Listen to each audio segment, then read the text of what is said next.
I spent $9,000 for honeymoon brother and his fiancée's only two at a family dinner. He called me a loser. I laughed and told him I wouldn't pay their rent anymore and walked away. That he begged me, but a week later, I spent $9,000 on my brother and his fiancée's honeymoon and didn't even get a thank you. That's not even the beginning, just the part that made me stop pretending we had anything resembling a healthy relationship. My brother Kyle is 3 years younger than me, and somehow, since our parents died, I've become his unofficial ATM. Rent, car repairs, credit card debt, even his dog's vet bills. When Kyle needed something, he called me. And I, like an idiot, paid. At first I told myself it was just until he got back on his feet. Then I told myself I was doing it for the family, to keep the peace. But deep down I think I just kept expecting him to act like a brother again. Instead, the more I gave, the more he acted like he was entitled to it. He didn't ask nicely. He expected. When he and his fiancée Hannah got engaged, I paid for the whole wedding. Not just the deposit. The whole thing.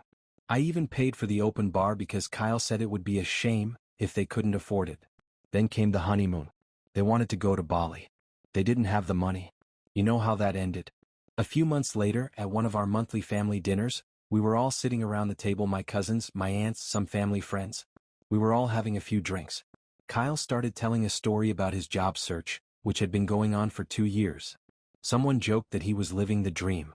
Kyle smiled and said, "Well, yeah, especially when you have a brother who's too much of a loser to spend his own money on anything." Everyone laughed. Like they were really laughing. Not an awkward giggle. Full-on laughter. And I just sat there. Not one person stood up for me. I didn't say anything that night. I didn't make a scene. I just left early and didn't go to the next dinner. I knew I had had enough. And I meant it. I didn't even write to him after that. Then came the first of the month. It was rent day. So it's the first of the month and I know what's coming. Kyle has to pay the rent. I've been paying it directly to his landlord for over a year. Automatic payment, same day every month, no questions asked. I should have canceled it a long time ago. But this time I let him get away with it. I didn't say anything. I just waited. 3 days later I got a phone call. I almost didn't answer it, but curiosity got the better of me. "What's the problem? Why didn't you pay the rent?" No congratulations. No explanation. Just like that. I was silent for a second because, to be honest, I couldn't believe how casually he said it. As if not paying the rent was somehow my fault. I said, "Have you forgotten that I told you that I don't pay for anything anymore?" He paused like he didn't know what I was talking about. And then he laughed. He laughed. "Dude, come on. Are you really mad about that joke?" "It was just a joke." Everybody laughed. I said to him, "It wasn't a joke. You were serious. And I am not your wallet." He said, "Really? You're going to embarrass me for that?" That was it for me. I hung up the phone. I didn't wait for an answer. I thought that would be the end of it, maybe I could get him to find a job or something. But no. It was just the beginning.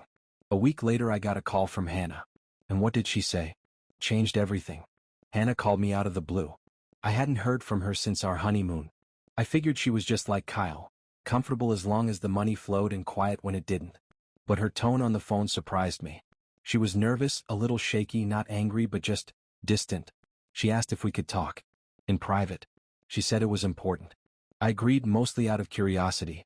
We met in a quiet cafe near where she worked. I expected her to try to play on my guilt, or maybe ask for money for the rent. What I didn't expect was what actually came out of her mouth. She started talking about Kyle. She said he had been different lately. He's angry all the time. He snaps at the slightest thing. Accusing her of things she hasn't even done. Then she told me something that made me sit back. It turned out that Kyle had been telling her for months that the money came from an inheritance. What? That I was just helping out while I traveled and lived off our parents' estate. That I didn't need the money and that helping him was just part of the deal. He even told her that I had insisted on paying for her wedding. That I had begged for it. She said she always thought it was strange, but she believed him. I asked her why she was telling me all this now, and she hesitated before saying, "Because I think he's hiding something." She went on to tell me that her landlord had turned up at the flat that morning. Not just with a late notice but with documents. Kyle hadn't paid for 2 months. Apparently he had redirected payment emails to a different mailbox, forged receipts to show Anna, and lied about it. It wasn't just that the rent hadn't arrived this month. It hadn't been paid for a long time. And here's the funny thing, he told her that I had stopped paying because I was jealous of their relationship. I realized then that I wasn't just paying my brother's bills. I was helping a man who had invented a whole false story about me to justify his laziness. And Hannah? She was just beginning to realize what a mess she was in. I didn't say much at the table. I just paid for the coffee and told her to look after herself. But later that evening I got a message from Kyle. Did you talk to her?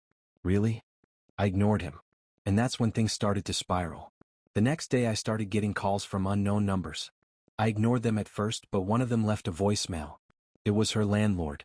He said he was finally happy to speak to a real tenant who pays his bills and asked if I would pay the arrears or if he should proceed with the eviction. It was at this point that I realized Kyle had probably never officially signed a tenancy agreement. The flat had been in my name all along. I called the landlord back and asked for a copy of the lease. Sure enough, there was my signature, my name, and a notation that Kyle and Anna were approved subtenants. I had signed it 2 years ago when Kyle persuaded me to help him get started. I had forgotten that it was technically my flat. He had no real power there. The landlord said he didn't care who paid, he just needed someone to come up with the missing $3,600 or eviction proceedings would start next week. I told him I would not pay another cent. He warned me it would go on my credit report, not Kyle's. I told him to go ahead and do it. Then I texted Kyle, the lease is in my name. I just told the landlord I'm moving out. I just told the landlord I'm not renewing. You have 10 days. He was furious. The texts poured in like a cornucopia. First accusations, then pleas, then accusations that I had ruined his life. Then my aunt called. She wanted to know why I had thrown Kyle and Anna out on the street. He had already come up with a new story. He said I was angry about some petty joke and was trying to get even. I asked her if he had mentioned that I had paid for everything they had for 2 years. She paused and then said, he said it was you who suggested it. I didn't say anything. There was nothing more to talk about. That night Kyle turned up at my flat. He never comes uninvited, so when I saw him through the peephole I didn't even open the door.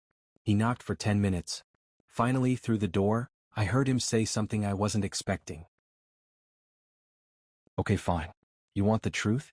You're not the only one I lied to. It was a phrase that stayed with me. Because it turned out that he had not just lied to me or Anna. He had lied to a lot of people. And some of them were about to find out the truth. 2 days later, I got a Facebook message from someone I hadn't seen since high school. Her name was Jenna. She wrote, "Hi, I'm sorry to drop by out of the blue, but I think there's something weird going on with your brother. Can I ask you something?" I had no idea what she meant.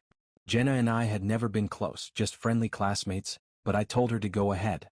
She sent me a screenshot of the Venmo request. It was from Kyle. He was asking her for $200 for an emergency car breakdown. He used the same phrase for me a year ago. She wrote, "He said you told him to contact you. That you don't have PayPal, so I should send him the money directly." I just stared at the screen. Then she added, "Did he also say that you were investing for him and some other people? And that we would all get the money in a few months?" My stomach sank. Apparently Kyle had been messaging people on my friends list. Old classmates, distant cousins, even my ex from college. I told them I was making small investments with good returns and was looking for people to help Kyle get into the game. Small amounts, $100 here, $200 there. Just enough to keep people from asking too many questions. And then he disappeared. He blocked their numbers after he got the money. Most of them didn't even remember. Jenna only contacted me because she ran into another girl she went to school with who said she had invested, too. I asked her to send me the names of everyone who had mentioned it. She sent me 5. By the end of the day, I had confirmed that Kyle had scammed almost a dozen people I knew. Friends, relatives, even a former colleague of our mother's. All of them had used my name. It made me feel sick. Not just because of what he had done, but also because all this time I had been funding his life while he was out there somewhere smearing my name. I tried to call him. He didn't answer. Then I did the only thing I knew would get his attention. I posted a simple status update on Facebook. If anyone has received any messages or requests for money from Kyle using my name or pretending to be involved, please email me directly. You may have been scammed. Within 24 hours my inbox was full. Kyle had reappeared. But this time it wasn't at my door. He showed up at my place of work. I was in the middle of a meeting when the receptionist told me that a certain Kyle was asking for me. I went out into the corridor and there he was, as if nothing had happened, acting calmly as if it was a casual visit. I didn't say a word. I just looked at him. He said he needed to talk. I said he had 30 seconds. He said I was making things worse, that I had no idea what was going on behind the scenes. That I had ruined his reputation by making this public. That people were turning away from him and threatening him. I reminded him that he was using my name to steal from people. He did not deny it. He just said it shouldn't have gone this far. That he just needed quick money, and didn't think anyone would find out. Then he said something that, frankly, made me want to laugh in his face. I only did it because I knew you would have my back if things went bad. As if that would calm things down. I told him we were finished. Personally, financially, completely. And I went back to the meeting. At the end of the day, my manager called me into her office. She found out about this scene in the hall. I had to explain everything. Luckily she was understanding but said it couldn't happen again. I filed a police report that night. It was something I never imagined I would do to my own brother. But I included screenshots from Venmo, messages from people he had cheated, fake rental documents. I laid it all out. The detective I spoke to said that financial fraud between family members was common, but rarely well documented. I asked him what would happen next. He replied, "If we can get a few more people to come forward, we can open a case." I sent a message to everyone. I told them what I had done. I asked if they were prepared to corroborate it. Within 2 days, 7 people had written statements. 3 days after that, Kyle was officially under investigation. And the day after that, Anna texted me again. She had left him. But not only that. She told me something that changed the whole picture of what he was really doing.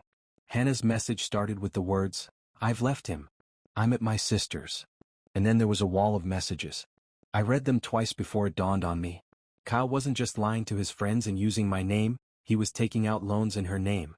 A year ago he convinced her to open a joint credit line, to build credit together, but instead of paying it off he maxed it out. She only found out when she checked her credit history. She owed $12,000 and he had managed to make 2 payments. What was the final straw for her? He told her that if she really loved him, she would have asked me for help. He said I had a duty to the family, to clean up the mess he had made. She told him no. She packed her things while he was away and disappeared to her sister's house.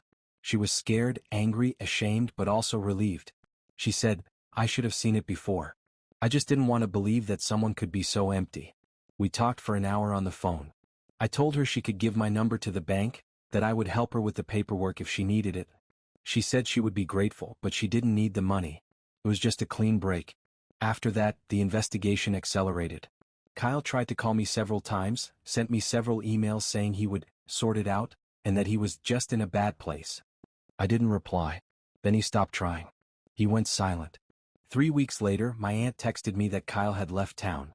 No goodbye, no address, no explanation. He just left. He put everything he had in his car and disappeared. Some people are still trying to blame me. They say he's still your brother. That families don't turn on each other. But I realize that family is not what it seems. Family is not someone who takes and takes until there is nothing left. It's not someone who laughs at you in front of a room full of people after you've paid for their wedding and honeymoon. It is not someone who steals your name, your reputation, and your peace of mind. He might come back one day. I don't know. I'm not angry anymore, I'm just finished. And it feels like peace, to be honest.